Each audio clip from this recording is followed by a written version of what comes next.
My name is Margaret Wilson, and last Christmas was the first time my son told me I wasn't part of the holiday plans. I can still see his living room glowing with soft white lights, the smell of cinnamon candles in the air, and me sitting on that velvet couch with a mug of peppermint tea that had already gone cold. I had spent the morning imagining laughter, grandkids tearing open gifts, the sound of family. Instead, there was only silence. Kevin sat across from me, his hands restless, his eyes fixed anywhere but mine. I remember how heavy that quiet felt, like standing in a room where love used to live. I had offered to bring my roasted turkey, the one he always begged for when he was little, but he said this year would be different, that his wife's family had traditions, that it might be simpler if I didn't come.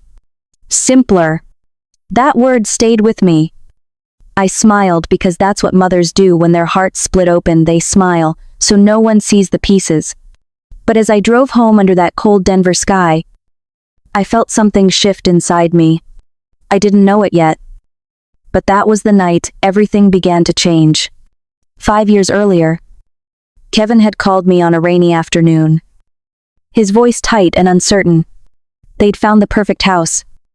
He said 3 bedrooms, wraparound porch, great school district, but they were short on the down payment. I didn't even hesitate. I remember looking at the photo he sent, the porch light glowing in the evening rain, and thinking how lovely it would be for the kids to grow up there. I wired $10,000 that same day. But like most things in life, it didn't stop there. The inspection revealed plumbing issues. Suddenly it was $25,000. Then came the granite countertops Rachel wanted to match the neighborhood. Then, stainless steel appliances, hardwood floors, a fireplace for Christmas ambiance. I kept saying yes. At first, I told myself it was temporary. A bridge. Just until they found their footing. Kevin promised to pay me back. I believed him. He was my son. But months turned into years. And that bridge never ended. When the mortgage got too heavy for them to handle, I stepped in again. What started as one favor became a quiet routine every first of the month. Like clockwork. $2,600 from my account to theirs. For 5 years. I gave up things quietly. Vacations. New shoes. Dental appointments. I wore the same winter coat for 8 winters. I skipped dinners and told myself peanut butter on toast was just fine. Not because I was desperate, but because I believed in helping family. Because I believed in Kevin. Looking back now, I see how deeply I convinced myself that sacrifice meant love. That if I gave enough, I'd stay close to his life. That giving would make me visible. What no one talks about is how love, when it's not returned, becomes something else entirely. A kind of slow erasure. And when people see you giving without boundaries, they start to believe they're entitled to it. Like you owe it to them. Like your kindness is their inheritance. I told myself I was helping them build a life. And I was. But what I didn't realize was that somewhere along the way, I stopped being part of that life. The trip to the coast they never invited me to. The Thanksgiving at Rachel's parents' cabin. Even the Sunday dinners gone. Without a word. I left voicemails with cheerful tones that weren't returned. I kept sending the money anyway. Because that's what mothers do. Right, we hold on. We wait. We believe they'll come around. But sitting in that quiet kitchen the night after Kevin told me I wasn't welcome for Christmas, I started wondering if waiting was just another way of disappearing. And deep down, I think I knew this wasn't going to change unless I did something. What that something was, I hadn't figured out yet. But I could feel it coming. Looking back, I think the part that hurt the most wasn't the outright rejection, it was the way it started so small. So quiet. You almost couldn't name it. It was the canceled dinner plans that didn't get rescheduled. The Sunday afternoons that used to be ours, now filled with excuses about being so busy lately.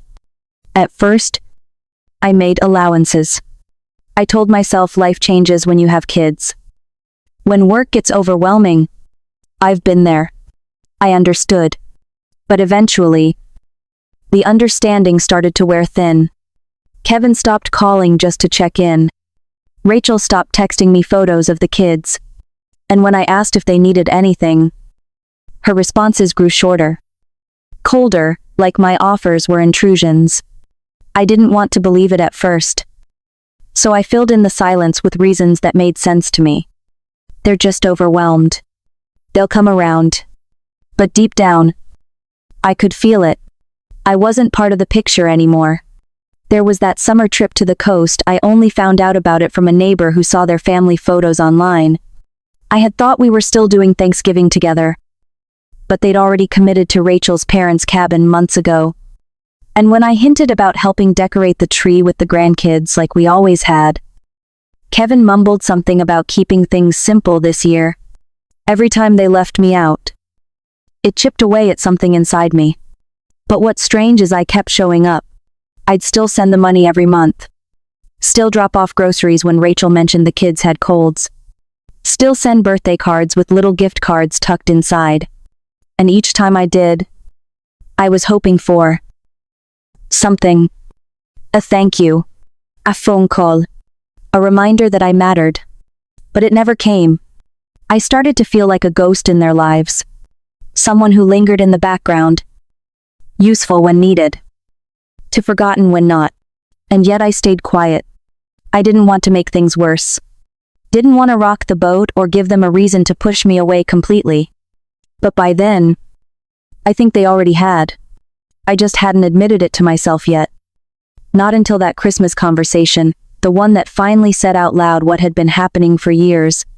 And that, somehow, still wasn't the worst of it. That came next. That night, after Kevin told me not to come for Christmas, I sat in my car outside their house and watched the lights on their porch flicker like nothing had changed. But everything had. I kept thinking maybe he didn't mean it that way. Maybe he was just caught between two families, trying to make peace. But as I replayed his words in my mind about Rachel's parents wanting a certain atmosphere, about how I didn't quite fit, I realized he hadn't stumbled. He meant it. And Rachel. Well, I should have seen it coming. I remembered how she used to look at me with polite distance.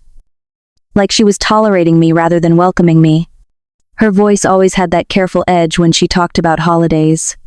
Words like elevated, refined, tasteful. I never quite knew what she was trying to say until now. I was too much for them. Too warm. Too loud. Too honest. My food didn't come from a recipe blog. My stories weren't edited for company. I was the kind of presence that didn't match their curated holiday aesthetic. Rachel called me the next morning. I picked up because some part of me still hoped she'd take it back. That she'd realize what they'd done. But her voice was all business. She talked about tone. About traditions. About how they needed things to feel more aligned with the people they were hosting. It stung. Hearing her talk about me like I was a seasonal inconvenience. Like I was a mistake they didn't know how to return. She said my energy was just a little too heavy. That the food I made, the way I told stories, it wasn't quite what they wanted anymore. It didn't match. I wanted to scream. To remind her of all the meals I'd made when she and Kevin had nothing. When they were scraping by, living paycheck to paycheck. And I showed up with casseroles and groceries. When I covered bills they didn't even ask about. But instead, I stayed quiet.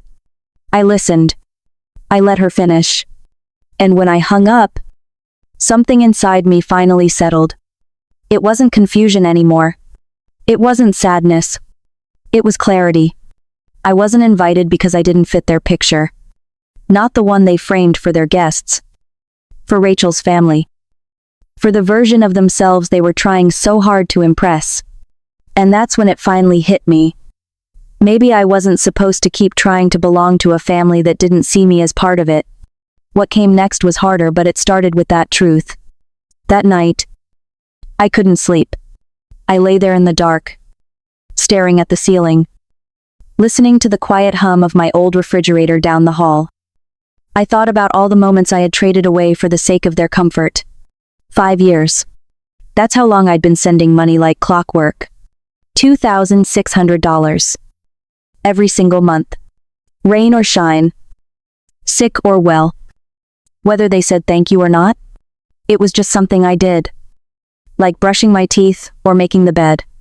I had convinced myself it was love, but sitting in that silence, it started to feel more like a pattern I couldn't break. The next morning, I pulled out the old file drawer. I hadn't looked at those papers in years. Inside were bank statements, wire transfers, notes I'd scribbled in the margins. I didn't want to see the numbers, but I forced myself to. $2,600. 60 months. That's $1,560,000. He blinked. That number sat there like a weight in my chest. And that wasn't even the full total. I'd forgotten the down payment. The furniture I helped pick out and paid for. The stainless steel appliances Rachel wanted to match the aesthetic of their neighborhood. The property taxes I covered when they overspent on an anniversary trip. I had spent years giving, always with a smile, always telling myself it was temporary. That one day, Kevin would turn around and see what I had done. But what I hadn't realized until now was that I wasn't waiting for money back, I was waiting to feel seen. And the truth I had to face was this: I wasn't going to get that. To them, I had become background noise, a steady stream of help. Dependable. Invisible. I thought I was preserving my place in their lives by helping, but I was just making it easier for them to erase me. And the thing that finally broke through that denial wasn't anger. It was grief. Grief for the version of myself that had believed so deeply in unconditional love, even when it hurt. Grief for the woman who had slowly disappeared behind good intentions and quiet sacrifices. That woman deserved better. And so did the life she still had left to live. Next came the first real choice I'd made in a long time. The moment came quietly. Like most turning points do. I was standing at the kitchen sink, rinsing out my coffee mug. The same chipped one I'd had for years. The morning sun crept across the counter, lighting up the edges of the unpaid bills I'd shoved aside. And then my phone rang. Rachel. I stared at the screen. Heart thudding, not with hope this time, but something else. Something sharper. I answered, more out of curiosity than anything. Maybe I needed to hear her one last time, to seal what I already knew. Her voice was clipped. Formal. She talked about lingering tension from the conversation we'd had. Said she hoped I didn't take things personally. But of course I had. She spoke about the environment they were trying to create. Something elegant. Something curated. And how? In her words, I just didn't fit the tone. That was the final nail. When I hung up, I didn't cry. I didn't shout. I just walked over to my desk, opened the drawer, and pulled out the folder. The one I had avoided for years. Inside were the receipts of my silence. Printed bank transfers. Notes I had made when Kevin and Rachel couldn't afford their electric bill or needed a new water heater. I laid them all out on the table. Then I picked up the phone. Not to call Kevin. Not to call anyone. I called the bank. The voice on the other end asked how they could help me. I said I needed to cancel a monthly transfer. She asked how long I'd been making it. 5 years. Would I like to stop it immediately? I looked around my small kitchen. At the curtain I'd sewn myself because I couldn't afford new ones. At the fridge that groaned and leaned slightly to one side. At the worn slippers on my feet. Yes, I said. Effective immediately. And when she confirmed it was done, something in me shifted. Not just the relief of saving money, but a deeper exhale. It was the first time in years I had made a decision just for myself. Without guilt. Without hoping someone would love me more because of it. The silence in my kitchen didn't feel heavy anymore. It felt like space. And I knew this wasn't an ending. It was the start of something I hadn't allowed myself to imagine for far too long. A few days after I stopped the payments, I thought that might be the end of it. That maybe, just maybe, they would let it go quietly. But I should have known better. It was the Sunday before New Year's. I had just poured myself a cup of coffee, real coffee this time. The kind I hadn't splurged on in years, when I saw the article. There it was. Page 3 of the lifestyle section in the local paper. My name, my face, and a headline that made my stomach turn. They said I had stranded Rachel's parents at the airport during a holiday storm. Said I'd left them there, elderly and vulnerable, for hours in the cold.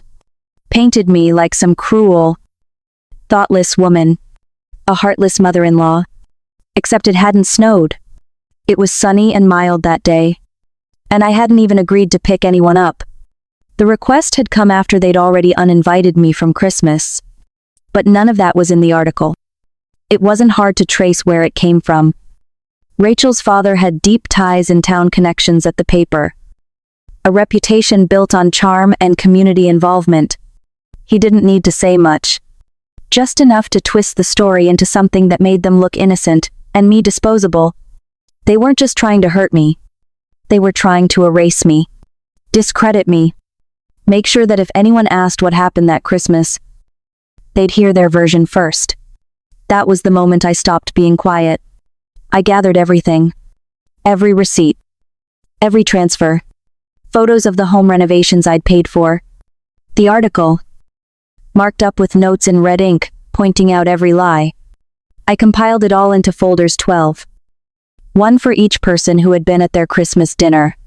And on Christmas Eve, while their house buzzed with laughter and lights, I walked up the front steps, opened the door, and stepped inside. I didn't yell. I didn't make a scene. I calmly placed a folder in front of each guest at their beautifully set table. I told them the truth, not to seek revenge, but to restore my name, to speak the part of the story they had tried to bury. And as I turned to leave, I didn't feel broken. I felt seen. That was the beginning of reclaiming my power, and the next part of the story was about to unfold. That Christmas Eve, as I stepped back out into the cold night, something strange happened. I didn't feel empty. I didn't feel angry. I felt free. The sky above was clear, stars sharp and endless. I walked back to my car without rushing, without needing to look back. For the first time in years, I didn't wonder if I'd said the right thing, or if I should have kept quiet. I had said what needed to be said, with truth, with calm, with proof. And I think what surprised me most was how quiet the days that followed felt, not the kind of quiet that hurts, but the kind that soothes. 3 days later, a letter arrived. Heavy paper. Certified mail. A notice of default. 3 months of missed mortgage payments. The balance was just under $8,000. And they had 14 days to make it right or face foreclosure. I stared at that letter for a while. Then I folded it neatly and set it aside. Not because I didn't care, but because I finally understood that it wasn't mine to fix. The phone rang a few times in the weeks that followed. I recognized the numbers. Kevin. Rachel. Once, even a blocked number. Probably her father. I didn't pick up. I wasn't ready to listen. Not yet. But that choice to say no, to protect my peace, wasn't about revenge. It was about self-respect. That Christmas, I lit a candle by the window and made myself dinner. Just me. Nothing fancy. But everything on that plate was something I loved. I played music I hadn't listened to in years. I read the book I'd been meaning to finish. I wrapped a small gift for myself, a soft new blanket I'd ordered online. The kind that makes you feel held. And for the first time, the silence in my home didn't echo like a loss. It felt like space I could finally grow into. Because maybe Christmas isn't about who shows up around the table. Maybe it's about who shows up for you. When you finally choose yourself. The new year was just around the corner. And I didn't have a single resolution. just a quiet promise to keep choosing peace, even if it came wrapped in solitude. And that promise, it would change everything. It was a gray Thursday afternoon in March when I heard the knock. I wasn't expecting anyone, but when I opened the door and saw Kevin standing there, all I could think was how tired he looked. His suit was wrinkled, his eyes rimmed red, and his shoulders drooped in a way I hadn't seen since he was a boy who came home after striking out at Little League. He didn't speak right away, just looked at me like he was searching for a version of me he used to recognize. I didn't say anything either. Just stepped aside and let him in. He sat on the edge of the couch, glanced around the room. I had repainted the walls, bought new dining chairs, hung up curtains that made the space feel like mine again. All of it done with the money I used to send him every month. He noticed. I could see it in his eyes. Then, softly, he started to talk about how sorry he was, not just for Christmas but for everything. For letting Rachel's family shape how he saw me. For being silent when they called me names behind my back. For being a grown man who let others decide my worth. I didn't cry, but something in me cracked just a little. He said he'd lost everything: his home, his pride, maybe even his marriage, and he didn't come asking for money. He asked for something much harder. A second chance. Not to fix the past, but to try and build something real from the wreckage. I listened, and when he was done, I told him something I'd carried in my heart for years. I had forgiven him a long time ago. But forgiveness doesn't mean things go back to how they were. It means you let go of the weight, but you don't pretend it never broke you. He understood. We sat in that quiet room for a long time. No big resolutions. No grand speeches. Just two people, mother and son, trying to find each other again in the stillness. And for the first time in a long time, I saw a piece of the boy I'd raised. The one who used to run into my arms with scraped knees and stories to tell. Maybe healing wouldn't come all at once. But maybe, just maybe, it had finally begun.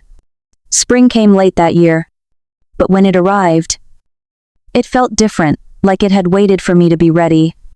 The trees in my neighborhood started to bloom with a quiet kind of courage. And for the first time in a long time, I wasn't looking out the window wondering when someone might call or when the next holiday would bring an invite I'd hoped for but never receive. I wasn't waiting anymore. I was living. It started with small things. I replaced the old refrigerator, the one that wheezed and rattled and barely held shut. Bought myself a soft armchair I'd seen on sale. The kind Charles always said we'd get when the time was right. I even planted herbs on the kitchen windowsill. Basil, mint, rosemary, simple things that made the space smell like possibility. Each change was a step back to myself. A quiet, steady reclaiming. Then, one afternoon, the phone rang. It was Ava. She used to be my neighbor's granddaughter. Now a single mom juggling two young kids. A job at the clinic. And more heart than most people I've met in my lifetime. She'd dropped by around Thanksgiving with a pie and stayed for coffee. Since then, we'd shared a few laughs, a few tears, and slowly, a friendship. She asked if I wanted to come for dinner that Sunday. Said the kids wanted to show me their art projects. Said they still talked about my cinnamon rolls. And so I went. That one dinner turned into a weekly tradition. Sunday nights filled with laughter, finger paints, messy puzzles on the rug, and music played too loud. They never asked about my past. Never judged the paper plates or the simple meals I brought. They were just happy I showed up. One night, her little girl wrapped her arms around my waist and called me Grandma Evelyn. And something in my chest loosened. It wasn't regret. It wasn't grief. It was relief. Love didn't need blood to bloom. Family didn't need a mortgage or matching last names. Respect didn't require begging. And healing, it didn't come with apologies, it came with consistency. With being seen and welcomed for who you are. Not what you give. Kevin and I talk sometimes now. Carefully. Slowly. He's learning. And me, I've learned too. That being left out wasn't a curse, it was the clearest redirection life could offer. So if you're listening right now, wondering if your silence is a punishment or a gift, I hope this story helps you see it's the latter. And if it moved you even just a little, share it with someone who needs to hear this. Because sometimes the family we lose makes room for the one we choose. And that kind of love, that's the one that stays.